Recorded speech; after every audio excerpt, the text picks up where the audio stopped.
अस्सलाम वालेकुम जी। वैस जाफरी ऑफिशियल में कहता हूँ आपको दोबारा खुशामदीद और खबरें इंतहाई अहम कराची की सियासत के हवाले से। लेकिन क्या खबरें हैं और क्या हैं अफवाहें, इस हवाले से यूट्यूब, सोशल मीडिया और दीगर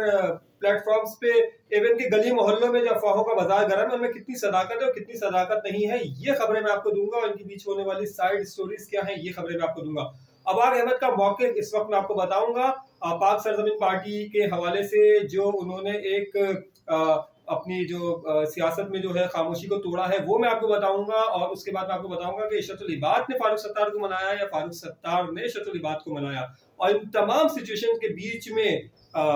पाकिस्तान तहरीक इंसाफ हुकूमत की इत्तेहादी जमात MKM पाकिस्तान, जिसको कुछ लोग कहते हैं बहादुराबाद ग्रुप, वो कहां पर स्टैंड कर रहा है, ये मैं आपको बताऊंगा और सिचुएशन करूंगा क्लियर कि होने क्या वाला है।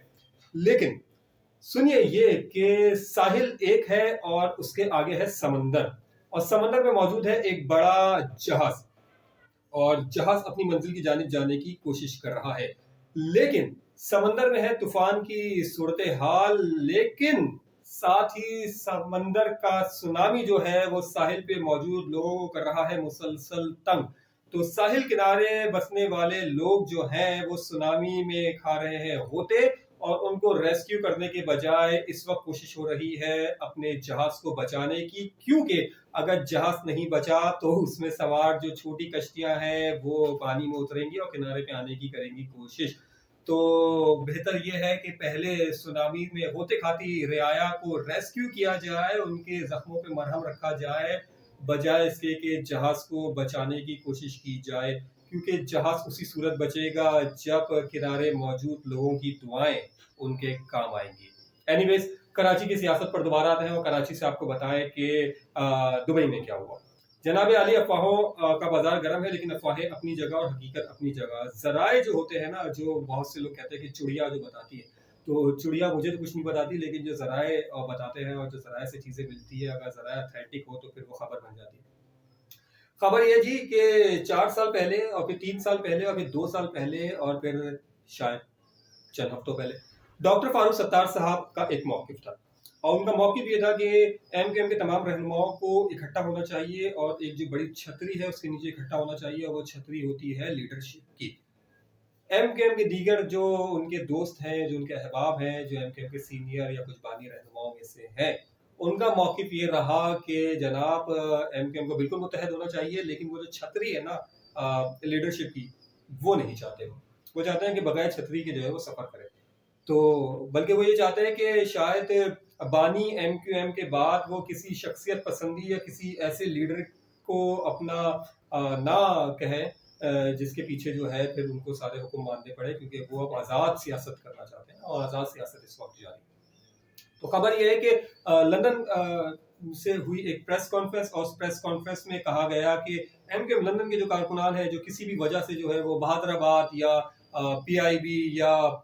PSP के अंदर जो है वो शमूलियत इख्तियार करके बैठे थे, वो बाहर आ जाएं और खामोशी से अपने घरों पे बैठ जाएं। और इंतहाई अहम बात ये भी उस प्रेस कॉन्फ्रेंस में की गई जो वहां से हुई लंदन से, कि जनाब आप घर बैठे और हमारे जिम्मेदार जो है वो आपसे खुद रब्ता कर लेंगे। यानी कि उस प्रेस कॉन्फ्रेंस में तासुर दिया गया कि कराची के अंदर और हैदराबाद के अंदर जो है वो MKM लंदन फाल है और उसके जिम्मेदार मौजूद हैं और वो रब्ता करेंगे। और दूसरा तासुर ये दिया गया कि कारकुन घर बैठ जाए, क्योंकि शायद बहुत जल्दी उनकी एक्टिविटीज शुरू होने जा रही है। लेकिन जो जराये से खबरें मिली उसके मुताबिक इस प्रेस कॉन्फ्रेंस के इस एलामिये में फिलहाल ये तासुर नहीं लेना चाहिए कि कोई MKM लंदन कराची के अंदर जो है बहुत जल्दी फाल होने वाली है, या कोई MKM लंदन का कोई सेटअप आने वाला है। क्योंकि बहुत से जराये ने ये खबर भी दी थी आज से पहले कि शायद कोई फ़ोन कॉल गई और उस फ़ोन कॉल के बाद जो है वो कोई मुज़ाकरात की कोशिश हुई, और उस मुज़ाकरात के नतीजे में जो है वो शायद एक फ़ोन कॉल आएगी और सैलाब की तरह जो है वो पूरा शहर जो है उस फ़ोन कॉल के पीछे बह जाएगा। जनाब आली, ग्राउंड सिचुएशन बिल्कुल अलग है। ग्राउंड की सिचुएशन इस वक्त यह है कि लोग परेशान हैं। कराची के मुख्तलिफ हलकों में काम नहीं हो रहे, सैवरेज की लाइनें भर चुकी है, और जिसका जो दिल चाह रहा है तो मार्केट के अंदर जो है वो अपने रेट मुख्तस कर रहा है। जिसका जहाँ जब दिल चाहता है वो वहाँ पर जो है वो अपनी मनमानी करता है। इलाकों में जो सिलेक्टेड MNA और MPA थे वो कैसे दिखते थे वो लोग भूल गए हैं, क्योंकि वो 3 साल से जो है वो वहाँ पे पहुंचे ही नहीं, और अगर 3 साल में एक आध उन्होंने राउंड लगाया तो शायद वो अपने अरबाब इख्तियार और अपने गैदरिंग के हवाले से वहाँ पे आए और चले गए। और नाम लेता हूँ मैं, पाकिस्तान पीपल्स पार्टी के कुछ एमपीए इलेक्ट हुए, एमएनए इलेक्ट हुए, पाकिस्तान तहरीक इंसाफ के कुछ एमपीए इलेक्ट हुए, एमएनए इलेक्ट हुए, और फिर एमकेएम के भी 7 सीटें कौमी असम्बली की कराची से। लेकिन हलकों के अंदर कोई नहीं है, पब्लिक में कोई नहीं है, अवामी नुमाइंदे जो हैं वो अवाम के बीच में नहीं है, तो लोग हैं परेशान। माजी में इसके बरक्स होता ये था कि इलेक्टेड नुमाइंदों को पंजाब की सूरत हाल तो सबको पता है, लेकिन कराची की सूरत हाल ये थी कि कराची में अगर किसी को काम होता था तो वो बराह रास्त जाके अपने एमएनए और एमपीए से मुलाकात कर लेता था, है ना। एक एमकेएम के ऊपर जो दीगर मामला और इल्ज़ामात और जो हकीकतें थी वो तो सब अपनी जगह थी, लेकिन मामला ये भी था कि वो लोग जो थे वो अपने एमएनए और अपने एमपीए तक जो है वो पहुंच भी रखते थे। लेकिन फिलहाल ऐसा कराची के अंदर कुछ नहीं हो रहा, तो लोग परेशान हैं।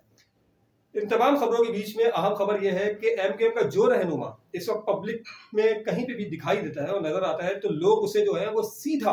सीधा उससे सवाल करते हैं कि एमकेएम लीडरशिप कौन उसकी लीडरशिप कर रहा है और एमकेएम के लीडर एक साथ क्यों नहीं बैठ रहे। और ये प्रेशर जो है वो इस वक्त भातराबाद और पीआईबी और पीएसपी और सब लोगों पर मौजूद है, और लोगों के वो सवाल के जवाब नहीं दे पा रहे कि आया एमकेएम के रहनुमा जितने हैं वो एमक्यूएम को एक करने की कोशिश क्यों नहीं कर रहे। अच्छा, इस सिचुएशन के अंदर हो गई दुबई में एक मुलाकात,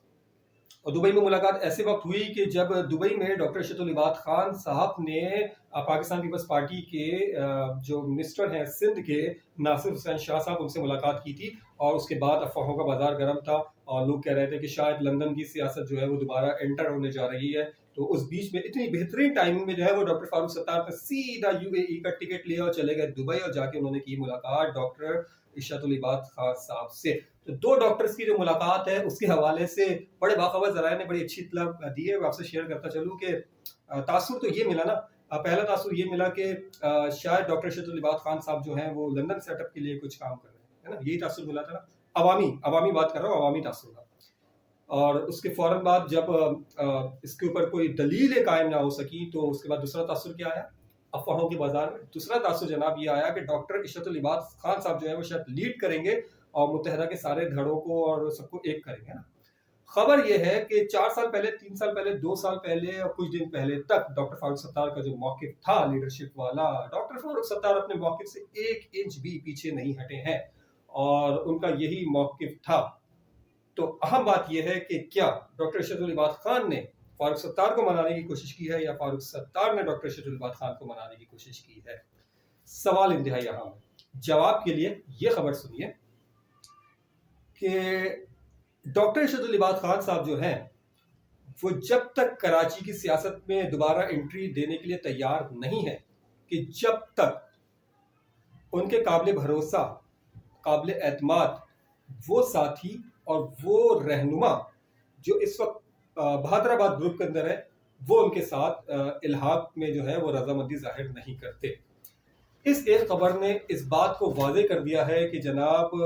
मुस्तकबिल करीब में एमकेएम लंदन का कोई कराची के अंदर फिलहाल सेटअप नजर नहीं आ रहा, ठीक है। और दूसरी बात इस खबर ने ये भी जाहिर कर दिया है कि फिलहाल जो है वो डॉक्टर शतुल इबाद खान साहब जो है वो डॉक्टर फारूक सत्तार की क़यादत के नीचे काम करने के लिए भी तैयार नहीं है, ठीक है। तो ये दो अहम खबरें थी और समझने वालों के लिए इसके लिए इशारा काफ़ी होता है। जनाब अली पाकिस्तान तहरीक इंसाफ और पाकिस्तान पीपल्स पार्टी के एमएनए और एमपीए से कराची वाले इतने नाराज हो चुके हैं कि अगर कल इलेक्शन हो जाए तो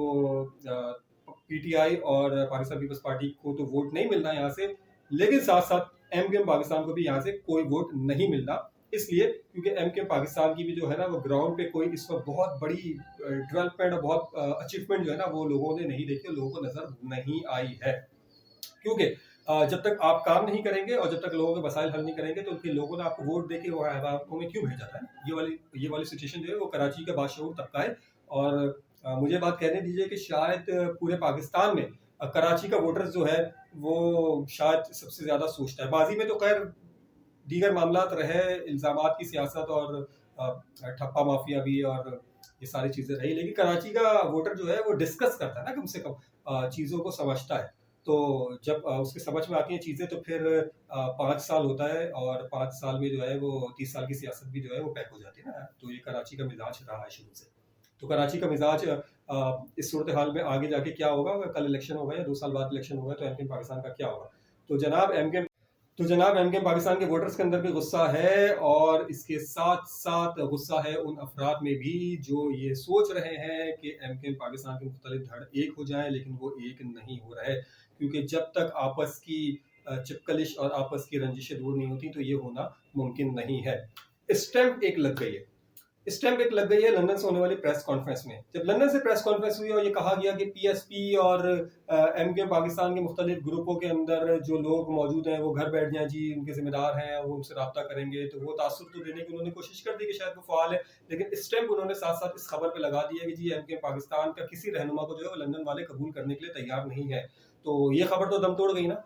इस बात से कि डॉक्टर फारूक सत्तार या इशरत अली बात की जो मुलाकात थी वो शायद किसी और सेटअप के लिए थी, तो ऐसा बिल्कुल नहीं है। ठीक है, पिछली वीडियो में मैंने आपको कहा था कि कुछ लोग हैं जो बिल्कुल खामोश बैठे हैं, और उनकी खामोशी जो है ना वो बहुत जो है वो क्या कहना चाहिए उसको, किसी तूफान का पेशगामा भी हो सकती है, जिसमें हैदराबाद रिजवी, खुशबक शुजात, नसीम जलील और एमकेएम के कुछ रहनुमा, और बड़ी बात यह कि पाकिस्तान पाक सरजमीन पार्टी में जो शमूलियत इख्तियार करने वाले, इब्तिदाई दिनों में शमूलियत इख्तियार करने वाले कुछ रहनुमा भी खामोश बैठे हैं, और पीएसपी के प्लेटफॉर्म पर भी इस वक्त दिखाई नहीं दे रहे। तो उनकी खामोशी, नाम ले लेता हूँ डॉक्टर सकीर और दीगर अफराद, तो वो उनकी खामोशी भी किसी इंतजार में है शायद। ठीक है, अब आ जाइए सीधे पाक सरजमीन पार्टी की जानिब। पाक सरजमीन पार्टी तकरीबन 1 साल से खामोश। मुस्तफ़ा कमाल ने एक आध मुजाहरे किए पब्लिक इंटरेस्ट के लिए, लेकिन खामोश। खामोशी कैसे तोड़िए? एक महफिल नात का इनेकाद करके। एनीवेज, महफिल नात का इनेकाद हुआ, लेकिन अंदर की खबर यह है कि पाक सरजमीन पार्टी से भी राब्ते करने की कोशिश की डॉक्टर फारूक सत्तार ने नहीं, बल्कि डॉक्टर फारूक सत्तार के कुछ जराए ने, उनके कुछ काबिल एतमाद दोस्तों ने। तो जनाब मुस्तफ़ा कमाल की जानिब से एक बार फिर नो,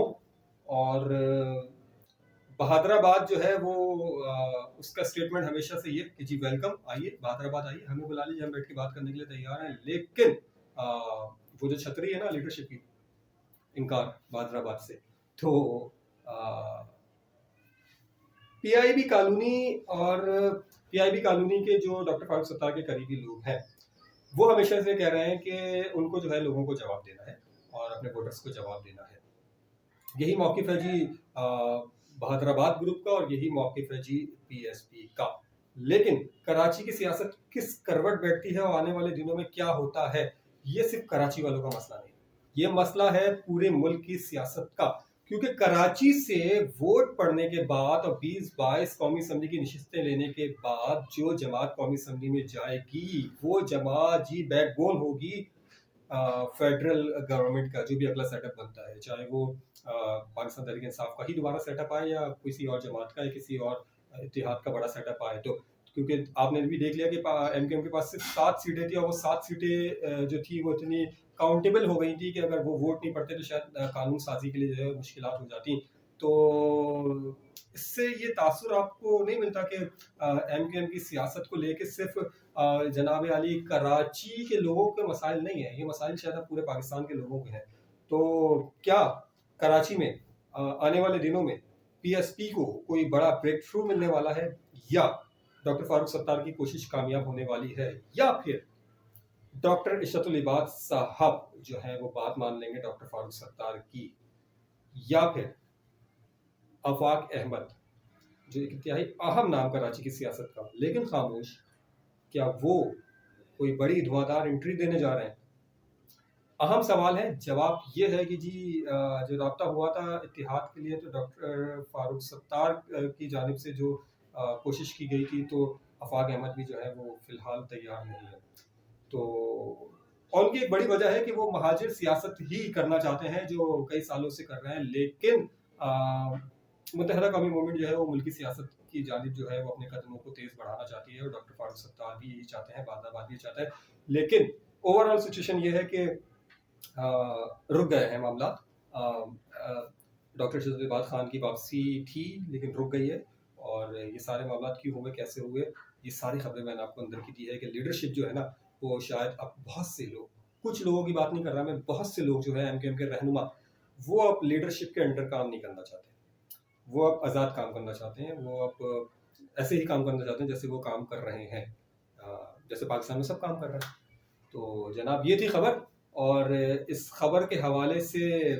तो जो अफवाहें थी और शायद दोबारा और भी ज़्यादा गर्दिश करने लगे, लेकिन खबर ये थी, मैंने आपको बता दी। अगली वीडियो में बनाऊंगा जी सबसे सेंसिटिव इशू पे, मैं सियासत तो चलती रहेगी यहाँ पे, सबसे सेंसिटिव इशू पे मैं बनाऊंगा। और सेंसिटिव मैं इसलिए कह रहा हूँ क्योंकि पब्लिक के लिए यार लोगों का पेट नहीं भरता ना, तो फिर लोग जो है ना वो कुछ भी कर सकते हैं ना, तो वो गुस्सा कर सकते हैं, वो सड़क पे आ सकते हैं, वो जो जहाज खड़ा हुआ है उस जहाज को हिला सकते हैं, उस जहाज के अमले को जो है वो वापस घर भी भेज सकते हैं। तो लोगों का सबसे बड़ा मसला है महंगाई का। लेकिन कराची में क्या वाकई ही महंगाई की असल वजह बैड गवर्नेंस, या कराची में महंगाई की असल वजह यह है कि प्राइस कंट्रोल डिपार्टमेंट का कोई किरदार ही नहीं है, या फिर कराची में महंगाई की सबसे बड़ी वजह यह है कि इस्लामी जमहूरिया पाकिस्तान में सारे ईमानदार तस्वीर हाथों में लेने वाले जो है ना वो जखीरा अंदोज हैं। तो गोल्डन मार्केट और कराची की होलसेल मार्केट्स और जो थोक मार्केट है जुड़िया बाजार, वहां क्या हो रहा है, वहां से लेके फिर ये गली मोहल्ले के होलसेलर तक क्या हो रहा है, और फिर रिटेलर बेचारा क्या करे। तो ये क्या हो रहा है, और वो जो 18%, 17.4% और 1.2% का जो इजाफा करके 18% तक जा रहा है ना, तो कागज पे महंगाई का दादोशुमार रद्द होंगे, और सबूत के साथ रद्द करूंगा और आपको बताऊंगा कि जी 18% नहीं, शायद 118%। तो अगली वीडियो का मेरा इंतजार कीजिएगा। ओएस जाफरी ऑफिशियल सब्सक्राइब कीजिएगा, और वीडियो पसंद आए तो कमेंट में जरूर बताइएगा। छोटी सी कोशिश है, छोटी सी जो भी कोशिश होती है वो मैं करता हूँ, जो भी मेरे पास इतलात आती है मैं शेयर करता हूँ, तो साथ दीजिए।